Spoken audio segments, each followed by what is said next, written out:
Celui qui a l'information a le pouvoir. Abonnez-vous massivement na Joël la Cléopâtre TV, la Katangaise, vous serez informés. Mboti katangote bolanda kayi, émission ya malamu lokola ye ezati. C'est moi qui le confirme, Penalobi, la Cléopâtre, Joël TV, la Katangaise, Eza, Seye, Apesi Makambo, Bino, Pebozua. Moi, je suis un homme d'affaires. Ok. Bah, ça peur tout le monde, bah, ça, mon logo dans Louis Vuitton, ce sont des locataires. À l'exception des personnes. Ok. To mon Eric Djenga bimisaki bambongo ebele yo pe okoti na kati ya bitumba wana toni po obeteli biso ba Louis Vuitton ngo lakisaki okoti na kati ya fe wana pote olakisaki 50 000 euros na ndaku na yo yo po koti bitumba o ya Kim responsable à lobby que na pesimino défi yo sali kamboé et puis un homme responsable comme moi Mohamed Mouleka son na tcha fêter na ngapena le seigneur de la ville Boando. Nando landa un mouvement moko ya un irresponsable comme le gars là. Vous voyez, Hakim oko kotanga kombo na été oh you informé nga Hakim. Hakim. Moi je suis pas un sapeur. Na un niveau ya sapti. Moi je suis un homme d'affaires, un investisseur. Na lobila maramba bilambate. Na la xarape prix na sombela relambate.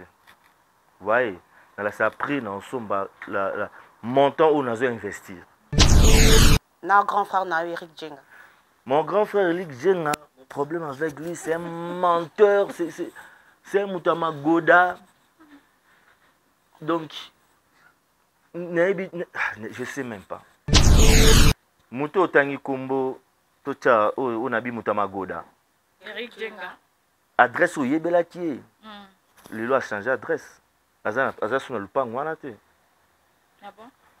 Après 2 ans, on a filmé sur le pan. Après 3 ans, on a kangele kuna. Qu'est-ce qu'on a le pan sous? Donc, na ba Vuitton na yewana azochango kaka izolandaka ye kaka na banda kwa batu. Eric Djenga. Non, Eric Djenga, moi je le connais pas. Na mona kana ba réseaux sociaux, na ma blog na lukuta salaka. Alors le ba représenter Afrique du Sud. Personnellement, il ne me connaît pas, je ne le connais pas. Monsieur Hakim, prince de Lausanne, Koulandara, Eric Djengatin. Les oiseaux de même plumage, locataires.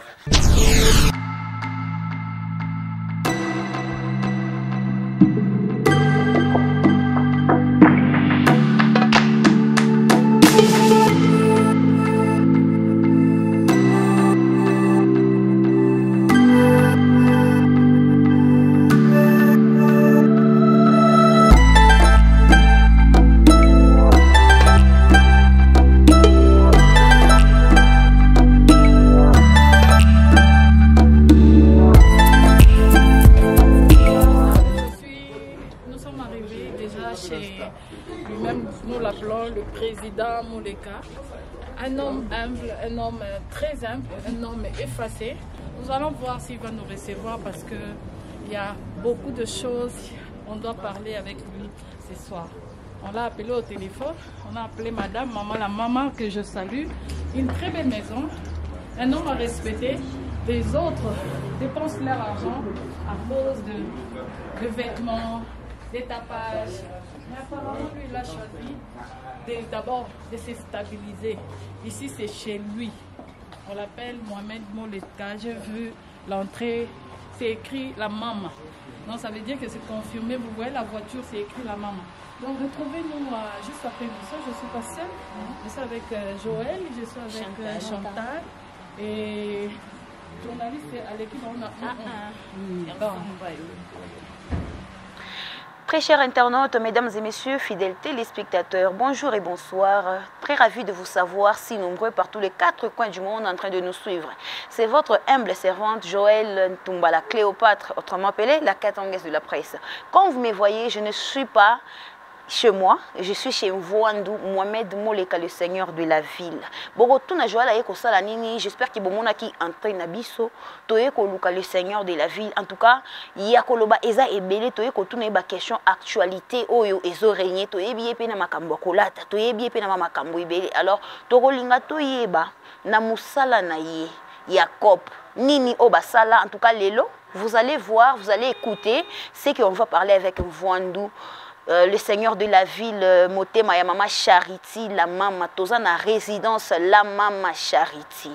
Avec Joël la Cléopâtre, beaucoup banda kurati ba information. Abonnez-vous massivement à Africa News Polele pour ne pas manquer des informations. Je suis toujours avec Gino Media. Balobi Gino Media, nanga na royate na tika Gino Media. En tout cas, restez branchés, scotchés.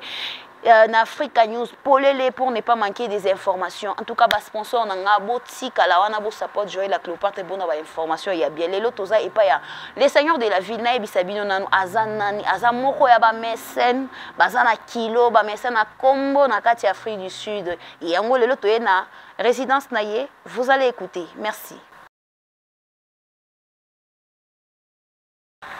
Baekala. Baïmo kala. Oh. Mais tu as même 19 heures, beaucoup moins avant.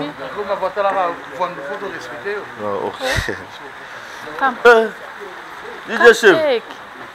Bon. Baekala. Bon. Hello gars. Right. Hello encore. Déplacer mon quai. Tout retour. Bon. Bon. Tu viens là. Vice-président. La caméraman. Maman Anita. Comment ça va mon papa? Long time. Kala. Mvoandou. Ça fait combien des années? Très heureuse de te voir. Qui m'a besoin? Qui m'a ôté Mvoandou? Citation papa. Qui m'est allé? Maman. La Katangaise. Erzo. Félicitations papa. Merci beaucoup. Et penza na parler, na sentir pendant Mvoandou que ça va. Bon, ça va. Tapi on a fandi na oyo mozo mona. Na invité, il faut au Google Google. Tu as félicité. Vous avez accessoires. Voilà, chers téléspectateurs, nous vous disons bonjour, bonsoir, ça dépendant de l'heure à laquelle vous êtes en train de nous suivre. Nous vous présentons beaucoup de bonnes choses chez vous. Et justement, j'aimerais vous signaler que je suis à Johannesburg, dans un quartier luxueux, un quartier là où les Congolais qui nous honorent, qui nous fait la fierté de la RDC, la fierté de la diaspora congolaise. Nous sommes ici chez le Mvoandou, Mohamed Moleka, que vous avez vu tout à l'heure sur nos images, on l'a accueilli. Il n'était pas au courant, on lui a fait une surprise. Je me suis entendue avec les caméramans Moulakissi ainsi que Ams Vidéo, Dems, sans oublier Alex, je crois, et Erzoom Joël. On a fait juste une coterie parce qu'on voulait quand même le recevoir, on voulait l'écouter par rapport à ce qui se disent dehors. Mais précisément, ce soir, nous sommes là pour le féliciter par rapport à la graduation de sa femme qui a fini avec le Haïti. Un grand merci à vous qui nous suivez ce soir. Je vous dis encore bonjour. Bonsoir, boss. Bonsoir. Je ne serai pas seule, je serai avec mes confrères, je serai avec Erzoom Bayo, journaliste à l'équipe en AA, na Rosa Pena la Katangaise, Babi Moissi la Katangaise qui est là, vous les suivez dans vos émissions, ne vous oubliez pas de vous abonner sur nos chaînes. Et là je suis avec Chati TV. Chatibola de Dem TV, Anita Show qui est là, vous me connaissez certainement, je ne suis pas nouvelle sur vos écrans et ce soir vous nous suivez en direct sur Amsinfo de vidéo, vous êtes en train de nous suivre, abonnez-vous massivement, nous allons directement commencer avec les Mvoandou congolais de l'Afrique du Sud. Bonsoir Mvoandou. Bonsoir maman, bonne. Bien papa, bonne. Santé c'est bon.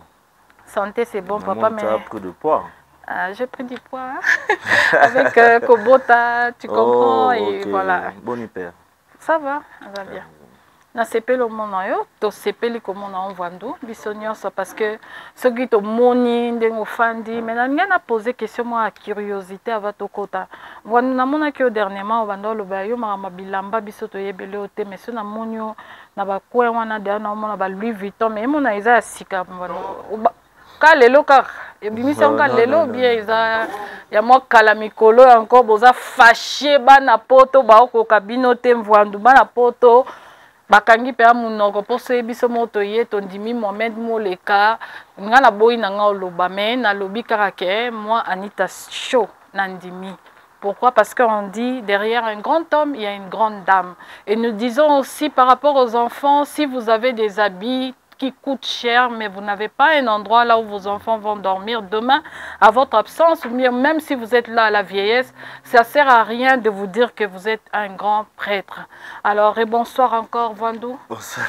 Vandou, tolngeto yeba, tomoni o Louis Vuitton qui toko papa, mais ils ont mon hermone ti tricot, hermone ti chemise, tozo comprendre en autre Vandou, ça, ba collection à Mikolo ou bien. Que ça Louis Vuitton succès. Papa Louis Vuitton comme succès, ils habitent sur les journalistes, c'est beau.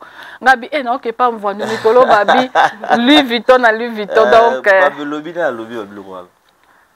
Tozo kakarati bana poto to mona na internet biso to soigni Joël akota ki makam air zoom kutuko lobate dem si vidéo nde to lobate chati biso nya c'est on to yo kanaki. Moi aussi je comprends pas. Les loto ya. Aux accessoires.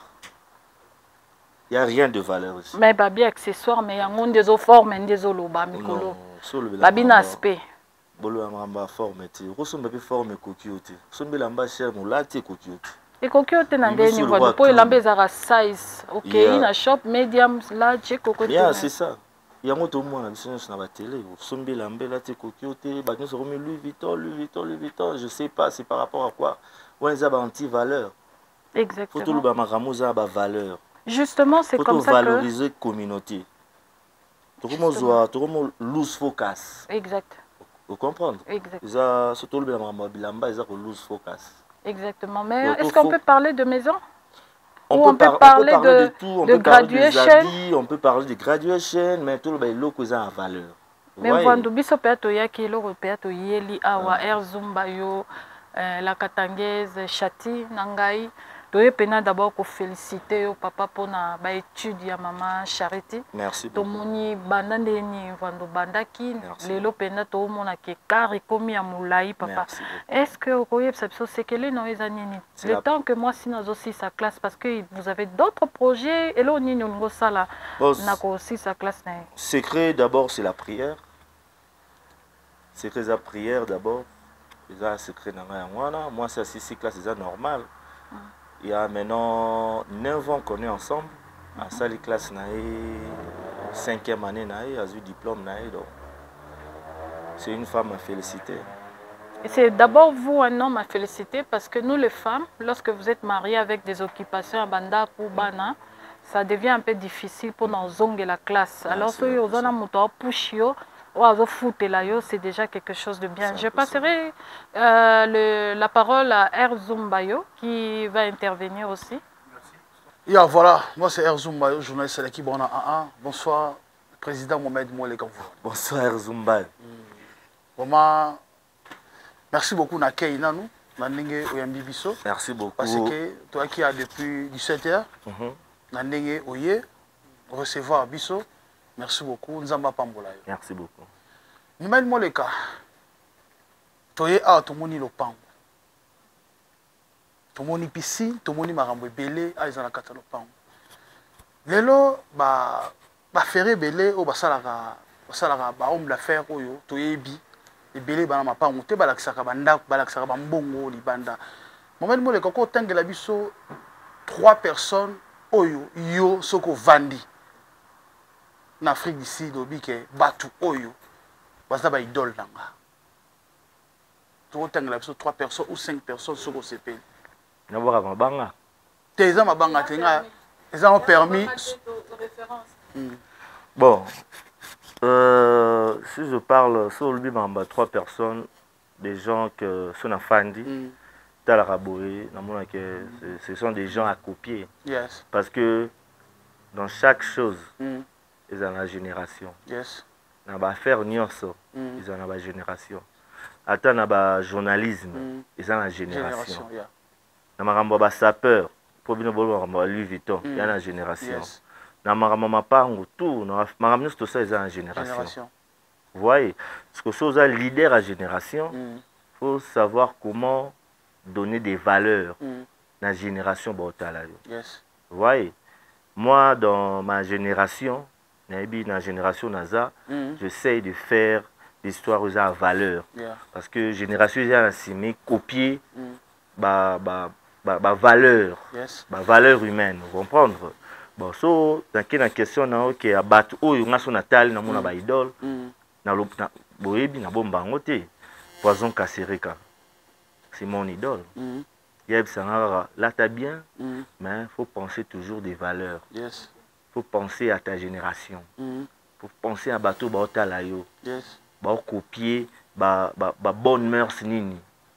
Parce que moi un leader d'opinion. Un président. Président a moto à diriger à Lingomba. Parce que on a dirigé Lingomba, on peut ça leçon ni na Lingomba. Ouais, après ça on a toujours ba conseil. Il y a aussi mon vieux Papi Kabango. Sarkozy, que je respecte beaucoup aussi. C'est aussi parmi mes idoles au Nathalie, brique Ndemaka. On a des accessoires, des futilité. Parce que Louis Vuitton, il a futilité. Ouais, pour la tabouée, lobby sous saison sikebima. Tu vois que tu as dit, tu as esclave, il y a makamoro boye génération et aux ala n'impermément. La troisième personne, au son Nathalie, n'a pas sa respect, ils ont matata ponyo, boza. Au pénafana, n'a pas conseillé à bi que non, les qui n'ont tu vois, biso, toza, ba leader nabino, mais il faut copier des bonnes choses. Comprendre cause la muta ba délire, parce que ba délire, ils ont anti-valeur. On a délire, on a délire, non, ba délire, ils ont anti-valeur. Faut faire des soirs aux valeurs. Oh, 3 personnes on a retangelo pour le moment. Oh, vraiment son afandi, Nathalie, copie des bonnes choses. Lelo Eric Djenga na Ridjenga Mama Salaka. Pour lelo bitumba ezali en Afrique du Sud na poto na ban Afrique du Sud Mama Bilamba. Tomoni olati Louis Vuitton. Okoti na guerre oyoke Hakim Prince de Los Angeles. Oyo azo menacé bana poto mona ki yani kinia akendaki poto asomi bilamba ya 31 000 euros asombi abeti kao to mona Eric Djenga bimisaki bambongo ebele yo pe okoti na kati ya bitumba wana toni epo obeteli biso ba Louis Vuitton ngo la kisake okoti na kati ya fe wana pote o la kisaki 50 000 euros na ndaku na yo pe okoti bitumba o ya Kim pour en Afrique du Sud. Bon, Kokota Bitumba, c'est trop dur pour biso to ba taper. Na Kokota Bitumba na te o nani abandi Bitumbango? Hakim. Bon, la personne aux cités comme bandi Bitumbango, c'est un irresponsable. OK. Excusez-moi le terme, non ba irresponsable parce que moi je suis marié. La personne a marié. OK. Moi j'ai des enfants. La personne je sais pas si elle n'a pas des enfants, je sais pas. Et puis encore Boye n'a parlé. Yes. Donc na ba futilité ya un type wana te. Yes. Que alobi que biso nyonso bokini na Louis Vuitton. Ba moni ngulu pa batu nyonso ba memami na Louis Vuitton non. Wana za ba anti valeur. Ba iza bato ba souffre na ezalo na balobani baza mal éduqué financièrement. OK. Vous comprenez? Yes. Et ça, genre, un complexe d'infériorité. Qu'une personne irresponsable a lobby que n'a pas si minutes défi, et aussi les camboués, et puis un homme responsable comme moi, Mohamed Mouleka, son nom va péter dans le seigneur de la ville, Wando.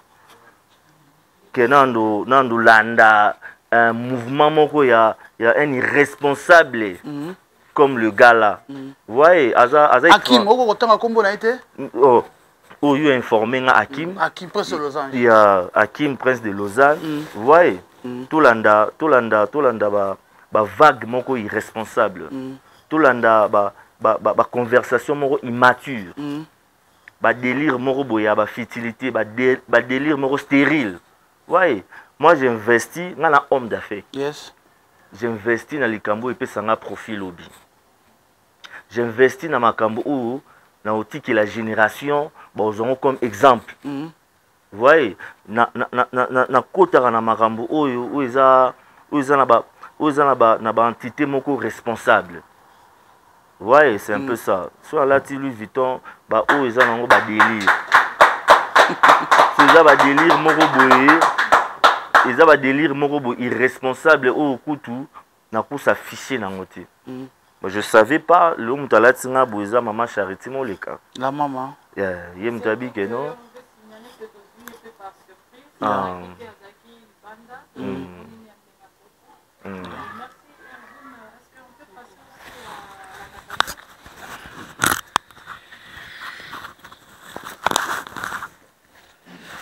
On m'a déjà présenté. Bonsoir Mvandou. Bonsoir madame. Ma première question. Mvandou toza na kati ya lupangu na yo. Eza vraiment ya yo. Eza lupangu na nga la mama villa, tout le monde le sait. C'est verbalement. Verbalement, Togo Zoapé, Alex, vice-président. Tati Doc Dié. On appelle ça comment? Zola Mikanda. Ouais. Premièrement. Et deuxièmement, na moni ozo linga ko banaliser makambo Louis Vuitton, mais on répondra qui quand même. Oloba ki ko somba et lamba wana okotumbango na Paris, c'est que boza bino moko na ben wana. Soki ozo loba wa eza ba banalité, mais au moins ozo na kati. Oui, j'avais dit ça, mais je suis quelqu'un qui a des conseillers. Vous comprenez? Ouais. Dans un bureau, dans un cordon, dans un bureau des sages, dans un bateau, excusez-moi. Tout ça dans un bureau et qui m'ont approché, qui m'ont conseillé, bon, bah délire le côté, ça délire au biso photo sous sa pote, tout biso photo tala yo. Comme ça la zone va vite tala si mazonga moto. Tala si mazonga moto. Mvandou balobi mbongo elingaka makelele te. Mais apparemment mbongo na bino esa makelele fort. Mbongo banane. Donc tolo baniti mbongo na yo ya Mvandou esa makelele. Je m'explique. Mvandou soka ke na fête. Bon, il faut bien sentir que Mohamed Moleka zawana. Il faut vraiment bien sentir. Par exemple, tout le monde qui a un anniversaire, pour ne pas citer Bakombo Batou, quand même, Ozala Kiwana, tout le monde peut na Mvandou à se manifester. Est-ce que Mvandou, oh, Bossala Kanaba fête? Bon, et d'Arapena na Batuna communauté, parce qu'il y a des gens qui souffrent dans notre communauté. Oh, peut-être que vous éviter ma bureau na bino bakoti ko aider bino. Ndenge ba ila bino ba information. Est-ce qu'il y a des gens qui vous aident? Bon. Ou bien vous ça lango kana public. Quand vous parlez de fête d'anniversaire, je sais pas, fête d'anniversaire à nani oh. Bon, tu connais des fêtes, il y a maman, c'est qui encore Carole? Maman oh, maman Carole Bongale. Son mari a sa idole dans ngai. Donc son qui na fête nae, faut na marquer. Faut na marquer ba que non oza mutunabiso, oza famille. C'est un peu ça. Parce que elle quand même problème nanga ezaki na communauté toza na ba makambo ebele o ezo senga aide lisongi. Lokola toza na yo en tant que Mvandou Mohamed Moleka un grand mécène, est-ce vraiment bozo aider pe batu na communauté? Erzuma peut ça ba image. Je suis la seule personne. Je dis bien seule personne. Oyo azana communauté congolaise. Wa idaka ba maman veuve. Oza témoin. Oza la Mama Foundation. Combien de fois la Mama Foundation et ça li donation na mokil mobimba. Na liboko moko. Na ko si ça va passer à batouté. Tout le monde. Mais ba maman ba ebi bien que s'il y a quelqu'un en mboka ou Afrique du Sud.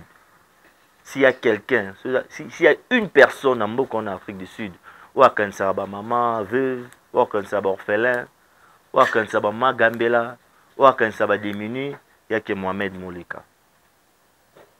Donc, vous avez une image, vous avez une question, il faut tout noter, il question, il faut annoncer. Merci beaucoup, mais avant aussi, ça a un problème. D'accord. Bonsoir Mohamed Moleka. Bonsoir madame. Combo? Chati Bola. Chati Bola, Dems Vidéo. Yeah. Barobi Mohamed Moleka, Colon Touk, le seigneur de la ville. Seigneur de la ville. Nous en voyons d'autres. Il faut que vous compreniez parce que vous êtes partout. Vous êtes star quoi. Seigneur de la ville. Première question, Isaïe Kakapo na makamba bilamba otobi tadisolo toujours à King Prince de Lézard. Bisona sotebi Mohamed Moleka zali homme d'affaires.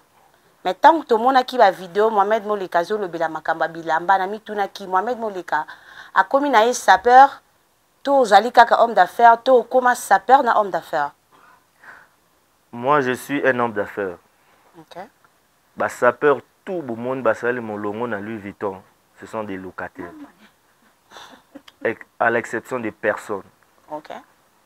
Et ceux qui bah Rosala prouver le contraire. Bino boba journaliste, on peut mettre tout à la télé. Comprenez? Moi je suis pas un sapeur. Dans un niveau il y a sapti. Moi je suis un homme d'affaires, un investisseur. Alobila maramba bilambate. Na la xarape prix na sombe la relambate. Vous voyez? Na la sa prix na somba la montant où nous investir. Montant où non ça la build. Bah sapeur tout baza mal éduqué financièrement. Comprendre? Ils ont un délire moro stérile. Délire à sap. Et on a le ban congolais tout si focus na ba valeur. Oh ya maramba oh Louis Vuitton oh boy wano ils délire moro irresponsable. Moi je suis responsable, je suis marié, père de 3 enfants. Vous comprenez, dans un businessman respecté dans Ratamboka. Donc, ils ont dit que ce balobio, ils sont mis surtout les kaboués. Mais il faut tala, nous tous n'y a le bateau les kaboués. Alors, quand Bill Gates a lobby que nanda kuna o faut tia système robot et bando sonner alarme au mon téléphone tout Rolanda. Parce que Bill Gates a afin d'arracher. Le roi Donald Trump a afin d'arracher. Bango ba Ricos a afin d'arracher. Bango Mohamed Lo les capable afin d'arracher. Pizarra awate. J'en ai au moins, si je ne me trompe pas, 4. Au souvenir, il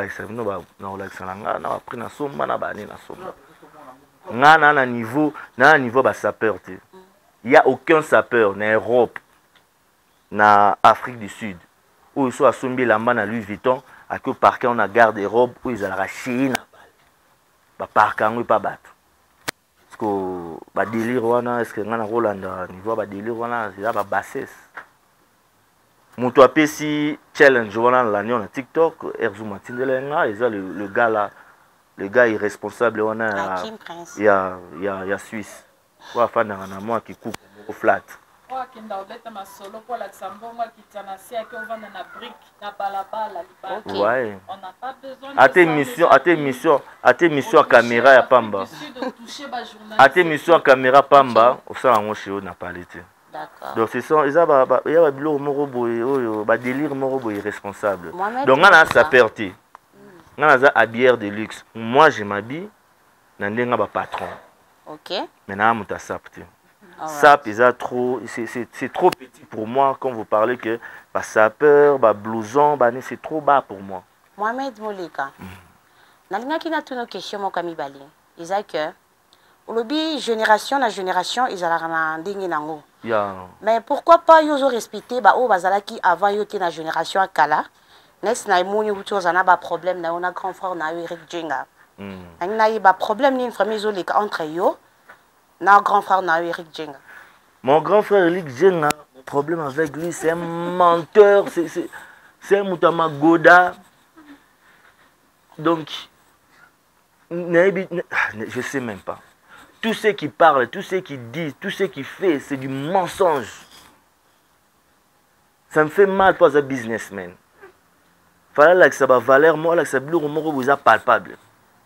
Vous voyez, tout ce qu'il dit, tout, à part Bilamba Lati, je sais pas, même soit qu'il n'a pas où ils ont tout quoi encourager la génération, tout encourager, l'équipe, délire. Mais à part ça, tout battu, ça vient avec du mensonge. Mais est-ce que vous pouvez comprendre que malgré tout, Azam est le coutin de Zulu Babiso, mais quand même, Azam a droit, il y a respect, à droit de naissance. Non, respect, droit de naissance, moi je suis très bien éduqué. Financièrement, moralement, physiquement, je suis très bien éduqué. Je le respecte, na fin nante. Mais na reproche du mensonge. C'est un peu ça. Parce que quand tu parles de mensonge, je veux représenter l'Afrique du Sud. Comme moi je vis en Afrique du Sud, je ne peux pas tolérer ça. Parce que si on a la magoda, en Afrique du Sud, il y a un système à magoda. Et ça, un problème, c'est un menteur donc. C'est un menteur, mais... Vraiment. Topé cet exemple. Vous confirmez que c'est un menteur, mais moi je confirme par rapport. On a vu, moi personnellement, je l'ai filmé, j'ai vu, il nous a montré 2 chambres, il y a Bilamba plein. Il n'a pas valeur, il y a Bilamba wana. Et à part ça, on a vu qu'il a de maisons, parce que à vous entendre parler, vous avez dit que affaire mon côté, Afrique du Sud à Zananda. Nabi affaire mon côté. Locataire. Non, Nabi te que affaire mon côté. Je bien dit. Batunion. Tout le monde au basali challenge. Fil ya Coca-Cola là. Ya Hollanda, il est responsable au Azana Lausanne appelle bango challenge. Tout moi je dis bien tout le monde au balandi vaguana. Je dis bien, je pèse mes mots. Je dis bien tout le monde au balandi vaguana.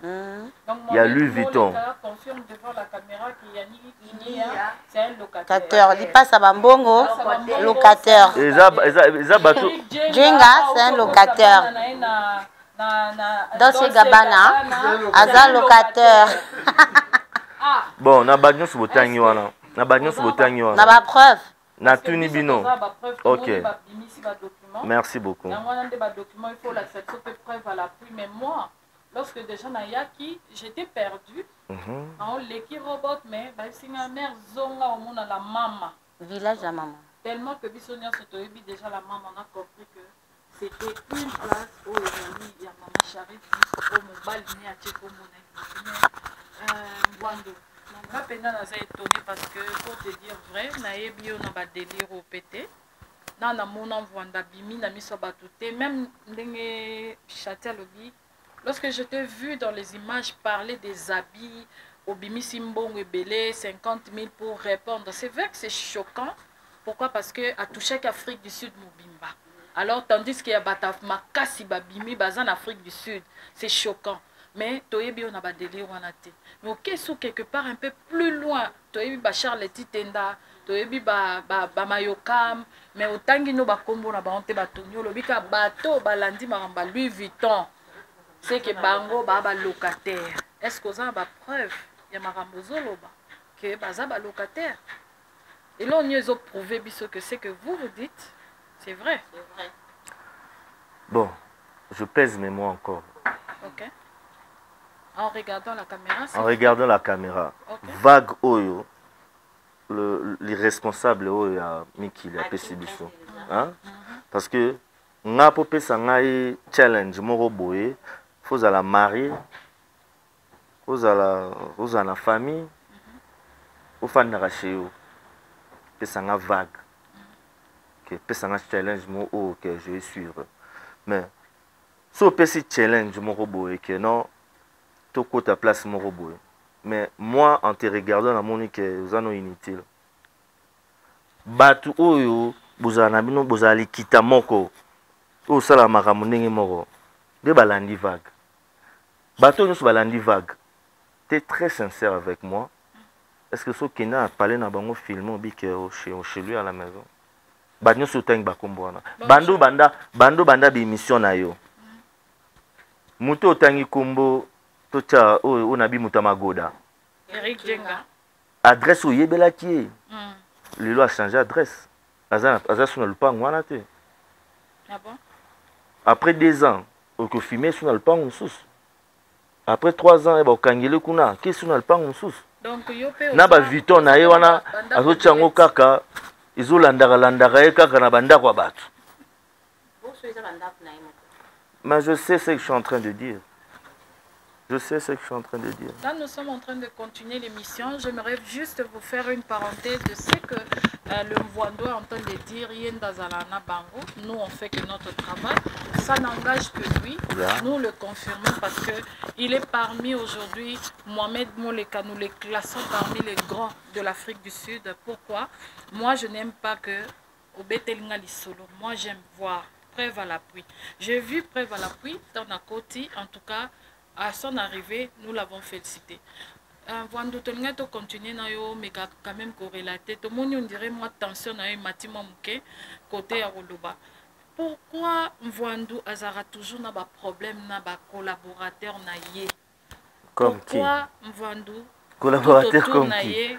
Collaborateur na yo to yebi que vous ebele non collaborateur non Didier Chombo vice-président na ngai à Congo Unique que je respecte beaucoup. Didier Chombo Chamamba Kitoko.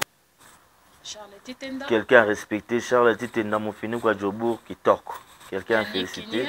Yannick Kinia c'est un ami à moi Kitoko. Eric Djenga. Non, Eric, moi je ne le connais pas. Dans les réseaux sociaux, on a un Lukuta Salara. Alors, le représentant Afrique du Sud. Personnellement, il ne me connaît pas, je ne le connais pas. Mais il représente l'Afrique du Sud avec le Kuta. Monsieur Hakim, prince de Lausanne, Kolandara, Eric Djengati. Les oiseaux de même plumage, locataires.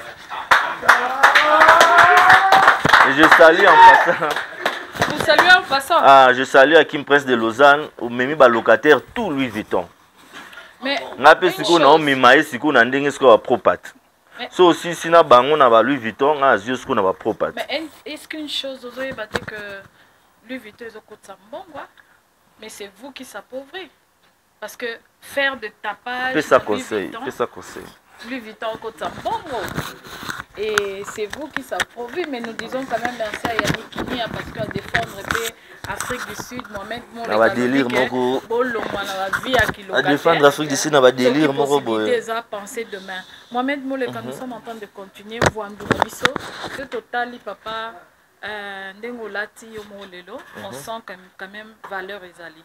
Mais est-ce que montant oyo la qui sera jour wana tango bimika boye babi ezab mbongo zo ki na ba agence okangisi pour la sakoza mbongo je crois que air zoom mutazaki témoin est-ce que na minute au to sengi moment bon les cas bimisa 50 000 wana euro bio bimisa euro moko tanda awa eza surprise to yebisa ki yote to ye kotala yo est-ce que tu vas le faire? Bon, je peux le faire. Mais ça nous amène à quoi? Je peux le faire. Abimisi déjà, mais comme au banc. Mvwando, qui dit ça non? Non, mais ça va nous rapporter à quoi? Mvwando, donc quand on a métier, moi j'ai une génération na simanangai. On a conseillé bango basa ba biloko te. Vous comprenez? Donc quand on a métier, on a bougé au na génération na simananga on a conseillé bango basala ba biloko te. Ya ko bimisa ka bala. Vous voyez, si un homme d'affaires na batu tout balandaki génération magoda ya Louis Vuitton. Soki il y a un millionnaire en Afrique du Sud, si un millionnaire en Afrique du Sud. Na mutama goda tozolo bila. Oui mutama goda nan. Si seulement que Azam millionnaire, je lui donne rendez-vous dans la banque. Moi, Mohamed Moleka. Papa Magoda n'a pas si rendez-vous dans la banque. Na bino sur ba journaliste. Tout qui est na banque, na koti, na bimisi statement, et pas koti, a bimisi statement. Place ba millionnaire ba yebanaka. Millionnaire yebana na cacheté. Millionnaire ayebanaka certifié ayebanaka na banque nde certifié ramutu ba gestion financière équipe financière de lobake mutu aza millionnaire ou aza millionnaire te. Vous voyez, c'est un peu ça. Batnyo Swana le gars Magoda il souffre il est mal éduqué financièrement.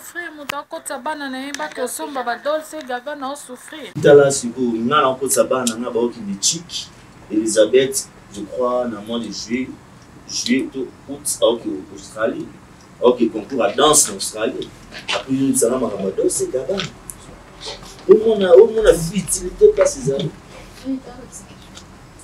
Éducation en bas des années. Par rapport à ça.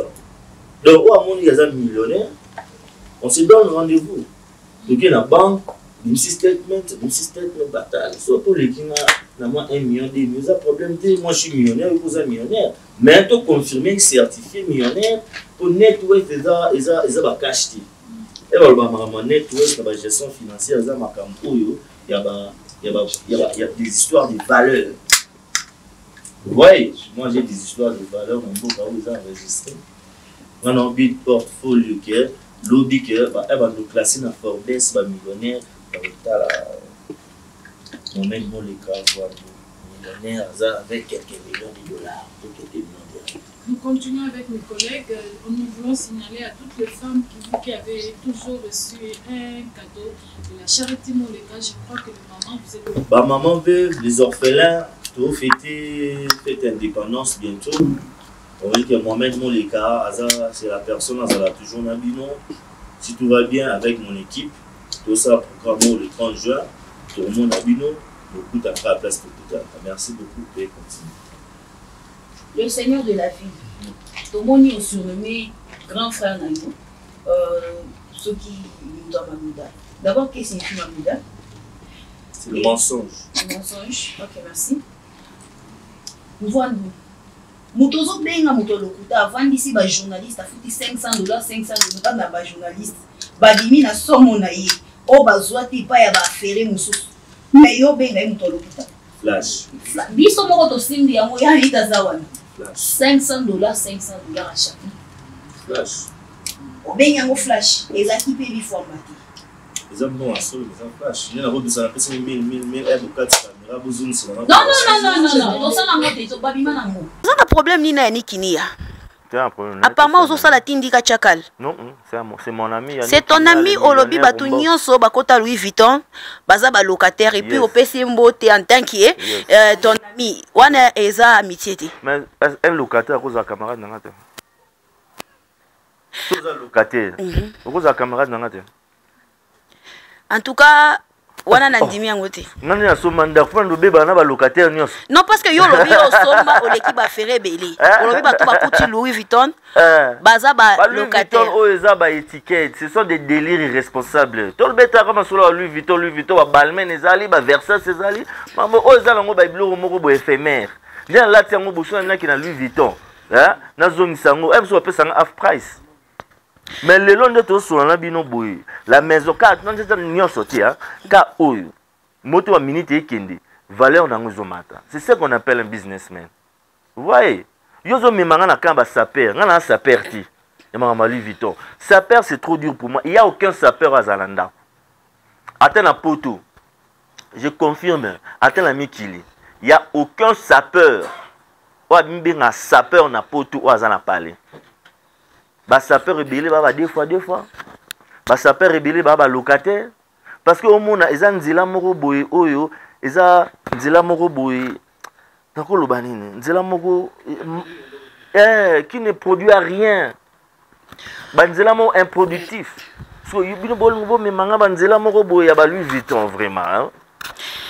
Vandu DJ Cheva na Alexis Moleka bayebi kinga na président Malawi balobi na tuna yo bozala na bango me bayebi te okenda ko sala nini na poto okenda ka trop poto comme okende pour prouver ou bien sala nini kuna non nga kenda poto visite na mère hein moso travaille trop on to paiement un paiement à moyen parce que DJ Cheva nani Alexis Moleka bato batindio ba beta musique to resepela bako tumba bo pesa nga black label na mela ma opema izati do yoko kima bango izati mikili opemi muke après rozonga siko rozonga siko ba black label monde ba tchelinga ba ba na tchelinga na ba été mais soka Alexis mo le pika pouf black label.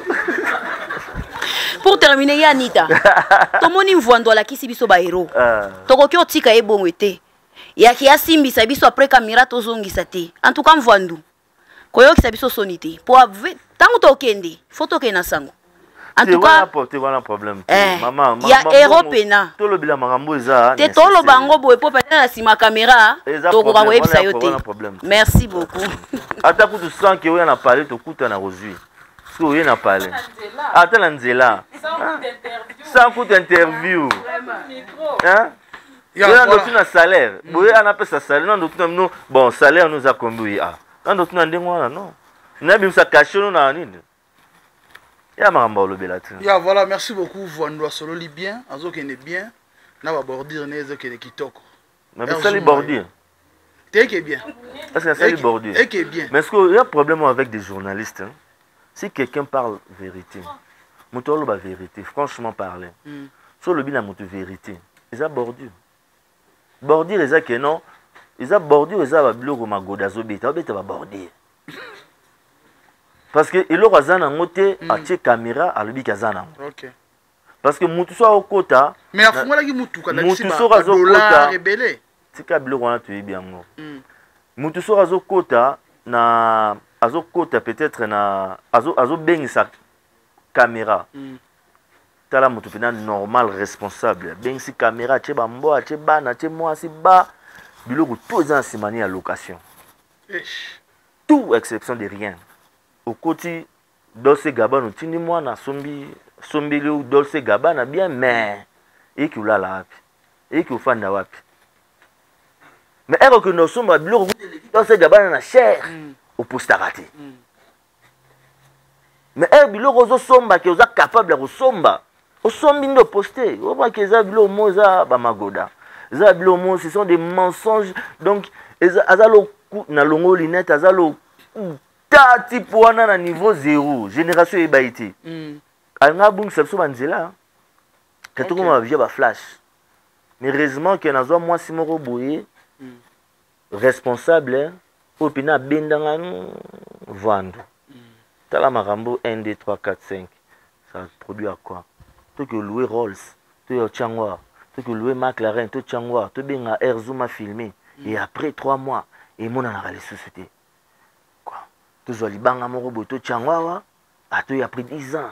Au l'école, wanaba. Ok, merci beaucoup, le seigneur de la ville, Mohamed Moleka. N'avez-vous pas sur la Bakitio? Bakitio, autant on somba qui a tout le monde homme d'affaires, on se Bakitio. Bakitio est tamouille la manda quoi bateau. Pourquoi est-ce que au bimissiongo na véranda? Tu as somba qui est dans la véranda. Tu somba qui est dans la véranda. Ah, na check on anda qu'on attenda babilo à Dubaï ya. Ok. Babilo à Dubaï, normalement somba on za libanda. Pour clôturer, seigneur de la ville, Mohamed Moleka, le pango sombi na ngam. Depuis oipsaki batu misala ezobanda baotonga 10 flat 10 flat ti lelo tomonaka magoda ebandaka bon lupango wana vous voyez en Afrique du Sud hein bato ba buildaka baebi na sombi ndako oyo ndako eza zone 1 eza ndako privé pe na sombi epali wana eza pe zone 1 alors comme sango zone 3 c'est la zone résidentielle. C'est que au passage à zone 1 de zone 3 en Afrique du Sud, ils auront une année 2 ans. On attend. Mais en décembre, avocat n'a pas dit confirmer biso après aller. Une équipe n'a to banda ma. Et tombe. Voandunga pona 6 na yo. Et je serai dans un Congolais liboso. Où on a flat en Afrique du Sud. Na PC challenge. Parce que PC challenge est responsable. Na PC challenge est responsable. Tout celui qui se voit responsable. À l'exception parler nae, à l'exception investissement nae, à l'exception compte bancaire ne so le mot qui ndi yo morote bengangae. Lo ba yo banda na bandi na koti carte ta twa. Yo po bandi ko koti carte ta twa. Parce que bon mona parce que vérité ni en Afrique du Sud. Le seigneur de la ville pour na silisa na yeba yo na bureau mosusu bateau zara entouré na bango bakenda wapi benga na bango obenga na bango pour quelle occasion ta benga na bango ba traître pardon ba traître na motif nini ba traître trahison bango nyonso tout le monde bango bazala ka mabe non trahison kasi bango bazama mabe yo ndio trahison nga nakotika vers nanga awa na coin o nakoya mona na coin o ta eza déjà trahison. Mais quand je suis avec ma team nanga ozomona sika na so atiki vers na coin o na ye nakoti mpe ka na coin o. Merci conseil nyokopesa. Conseil nyokopesa na batu ba Hollanda yo nouvelle génération ba balingaka Mohamed Moleka. Nouvelle génération où nous saluons Mohamed Moleka, le seigneur de la ville, Vando de la ville, millionnaire certifié. Et ça que pour nous dire sur ça journalisme nous en caméra t faut louer na louer caméra pour que filmer Moleka. Et ça que louer caméra et que filmer Moleka bi que na sali na la caméra na ngai non. Sur ça businessman na muke o nzamba pesaka yo luka ozala responsable ya eloko na yo luka ozala ba ownership osombi ketch no Nike za yo au défi pas Alexis Moleka te au défi pas Joshua Mohamed te au défi pas le Katanga suspecté vous comprendre babilou mo ndengwana donc faut ozala mature ne eloko zo sala responsable ne eloko zo sala c'est qui eloko za yo qui na droit chemin. Sonzamba Pambolio, pensez d'abord à investir pour ta vie, pour ton futur. Comprendre? Yeah. Boulanda, génération Pinzel nga Mohamed Moleka, Boulanda Bajia ba Louis Vuitton. Nalati Louis Vuitton, ça va plaisir que même ta sombelinga que nalati. Mais babiloko ça va délire moko irresponsable. Ça va délire moko bo na permettre beaucoup tate. Vaut mieux latino marquant, latino Mr Price, mais hier il a l'arraché on a parlé. Vaut mieux zokumba no kara diriba meza yo que zokumba McLaren ou loué. Vous voyez? C'est un peu ça. Bon, Mohamed Moleka, nangina peso kaba félicitations parce que tu es en résidence, tout le monde résidence nous akito comme merci beaucoup. Et félicitations si na madame Nayo pour nandenge auti aussi ça va être suite naïe, c'est ça. Merci beaucoup. Merci à vous que vous avez suivi ce soir. Avant de conclure, nous aimerions quand même aussi saluer toute la grande équipe de Mohamed Moleka, Moutuna Moutouazarana Batounae. Coup de chapeau à toi, Didier Cheva, que nous saluons, PDG Malawi. Yayo Angoana, Talaka Ndenge so ba moni présence Ndenge Moleka Zali, ba omona ba comprendre qui est à côté. Naye kopé ça soit Alexis, wana ndeko na biso makila mwana Pretoria, Alexis Moleka, salut à toi. Aimé Moulenda que nous saluons aussi Katanga suspect. Ba kombo ezali a beau-frère 6600 volts. Yves Ramazani, nous te saluons. Anelka. Anelka topesi o bambote beli Molakisi, o babi Molakisi qui veut dire maître Nabango. Merci beaucoup Molakisi, merci à vous, à tout le caméraman qui a été avec vous, Ams Vidéo que je salue particulièrement. Vous êtes en train de me suivre en direct de Ams Vidéo. Merci à Dems Vidéo que je salue également. Merci à Molakisi qui était derrière la caméra. Et Gino Media que je salue aussi, sans oublier en tout cas tous les caméramans. Hein. Maître Raisin, boss na été mais c'est rasé. Ah, on a boss na été mutayamba biso banana porte na lingende na suki sanaye mvandu biso tokomo koma bombe na suka ya ko sala émission tanga qui vraiment auta la caméra ma maman ma veuve Bazali ba orphelin Bazali mvandu azana fondation Charity je crois maman Moleka.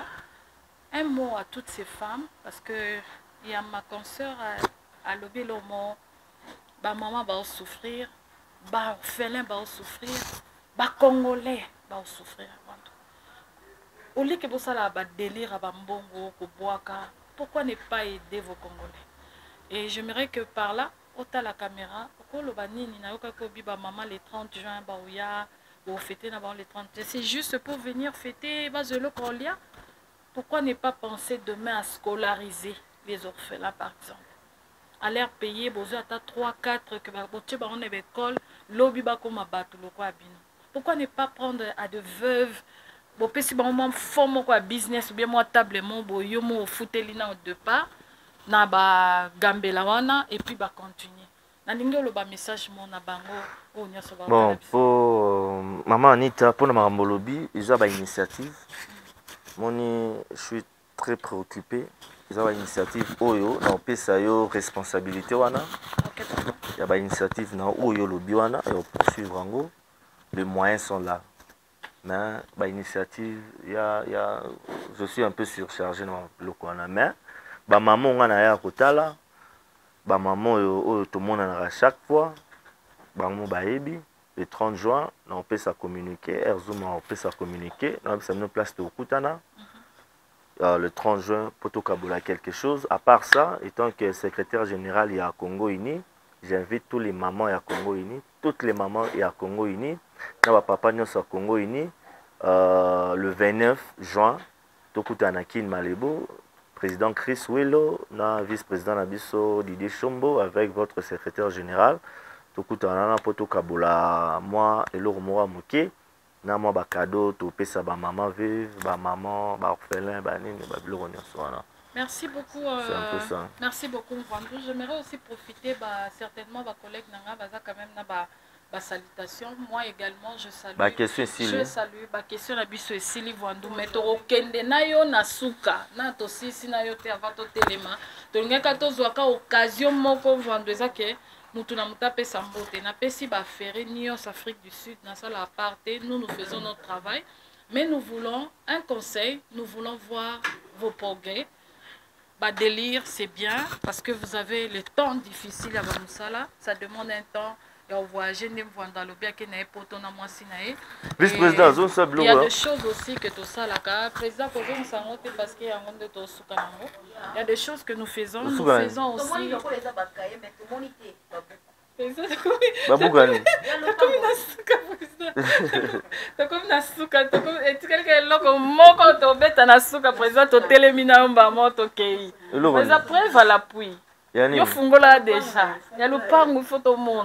Baoya tuna biso bomoni ye abi magoda ye pe magoda place bovandi pe baluwa ngo bakiti na pe baluwa ngo biso to boyi bastatwana. Nous saluons Kaska Sereka, Poison de Diobour. Poison de Diobour, un homme respectueux, il est toujours calme, effacé, mais avec de grandes ambitions, de grandes choses.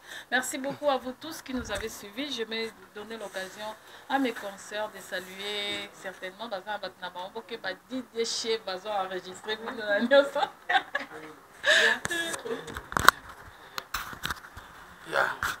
Voilà, merci beaucoup. Nous sommes arrivés à la fin.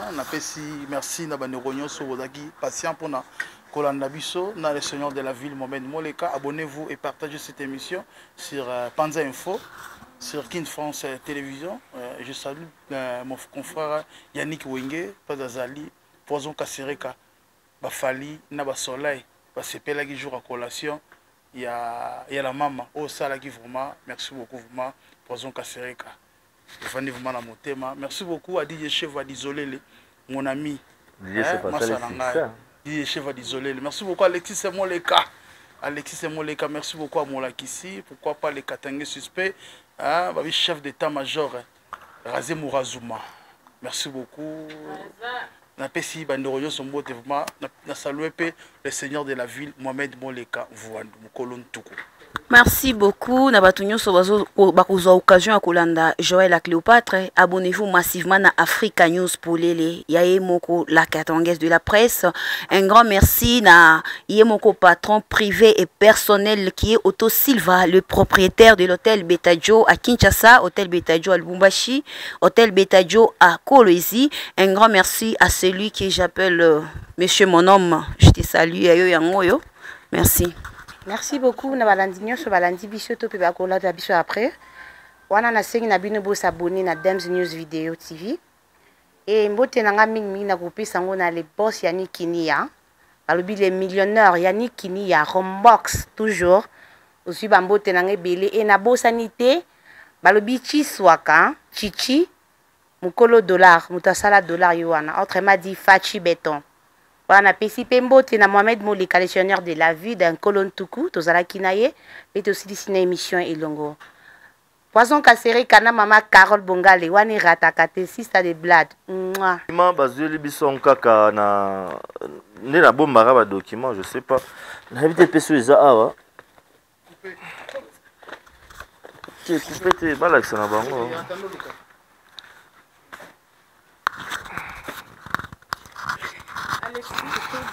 Alexis, c'est là bon. Alexis, déjà coupé.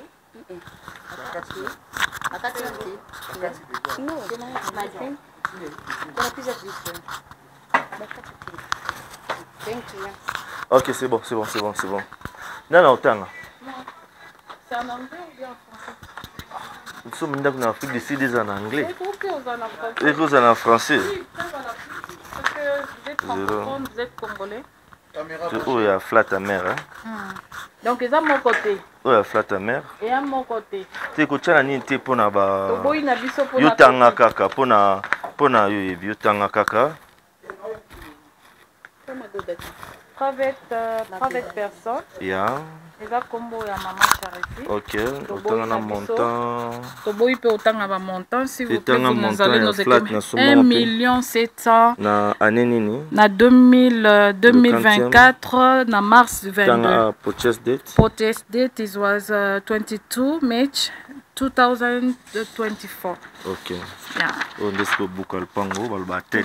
Can you keep it, papa? Toboyi na biso ba copie ko. Tête of deed yango yo, deed of transfer. Est-ce que vous avez un bébé à Baloya? Vous avez une information très privée. Bon, ça va. Pour nos akaka, bref, dit d'office, property, bakende pas loya nanga, aizanani. Tetanga kumba loya na permettre. Lexis ou Windit.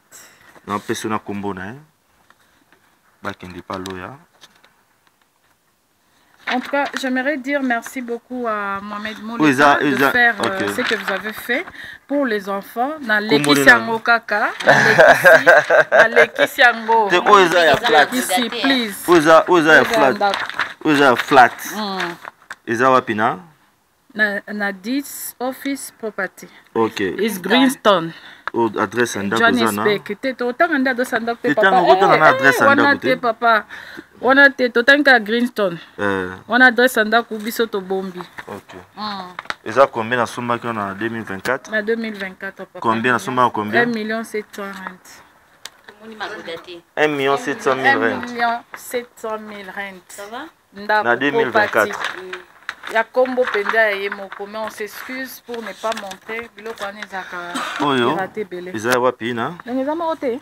Te non l'action ni surtout bien l'action ni. Te to lezo la saka moko. Te moko. Oyo. Oyo eza ya kuna. Oyo eza ya kuna. Oya ngam. Eza combien? Oyo eza ba estate hein? Ya 1 million 900. Na komba nani? Même combo moleka moi bête. Ok. Zana laksa papa na laksa na Alexa. Ok. Yango yo préva la pluie. Bukal pang pe yango balobaka deed of transfer. Papa, na moni ba oza so yanga na mère. Papa, kumba mère pe yango yo. Te papa limbisa biso to meka to na préva la pluie. Eza magodate. Ya suka. Balobi papa. To limbisa biso te. Te pardon. Tondimi na biso papa. Te ya suka. Tondimi papa. Oza wapi? Oza wapi? Oza combien de ndako? Te na to lobaka esi la nyonso wana esi la yo tanga kaka. Ya Congo pezalia. Eza wapi? Did office the same na oza na Lindes. OK, adresse yango kotanga na adresse ba ko vérifier. Non, adresse te papa. Ata yo yebi. Mon tape 2500 2 500 rentes. 2 500 000 na 2 500 000 rentes. Na date na 2024 janvier 2020 le 21 na kombo ya Moleka. Lobby so bozu temps to que ça la to suki wana. Te ya suka. To suki pardon. Te ya awa te. Ya awa. Te ya awa mo moniteur. Na oki mutu passe to lembi. Ya awa sikoyo, oyebi adresse anda kuti. O eza nini? Adresse batindelenga zela na lobatu Bolo bate. Exactement, c'est ça. Sombango combien? À somme 2 350 000. Depuis 2020. En 2020, vous avez 2 350 000. 2020, le janvier, le 3 2020, qu'on a livré ces documents. C'est qu'on a RE comme combien? En 2020, parlez, vous avez 2 350 000. Tolobika olimbisa biso pardon naoki mutu passe merci ya dame na obenga ba collègue na biso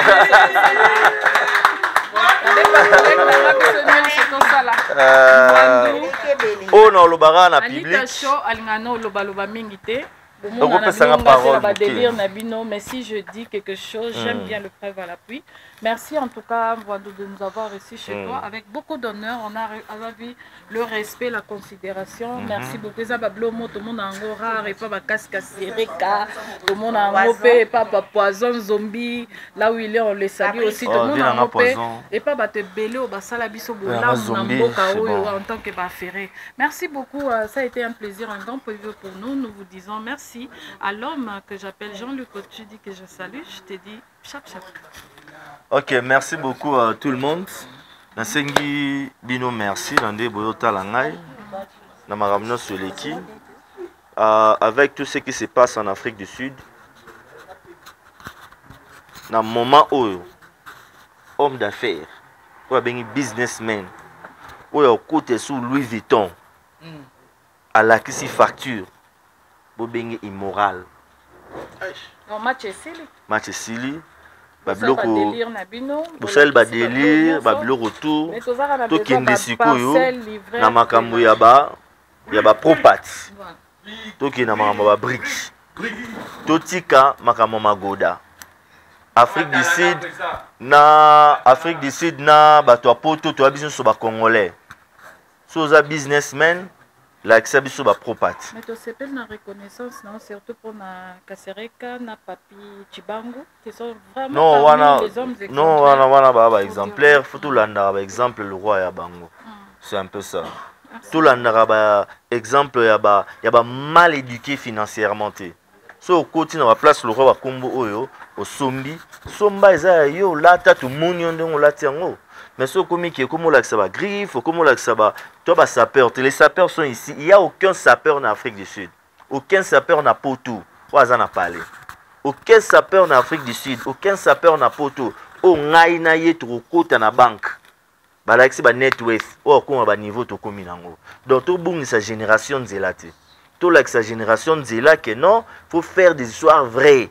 Papa Magoda. Hein, avec tous ces gens-là qui suivent le responsable à Poto, il y a l'acception de là. Non. Nga muta rope sanga challenge, eza muto aza responsable, il est marié, aza na bana, afin na rachier na pali.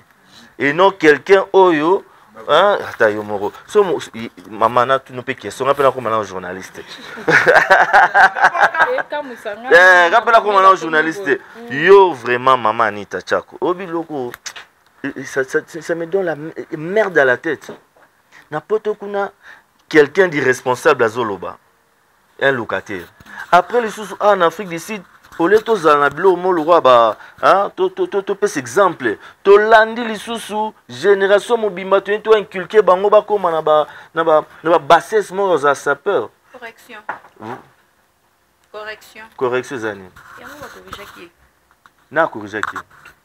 Yannick il a foutu les billets. A foutu les vraiment. Taille. Hein? Bon on a kusumba brique au foot à table ko pango na bangi ne mapango na bangi nde mapango on a fini. OK, merci beaucoup à tout le monde. Merci beaucoup pour mère. la considération.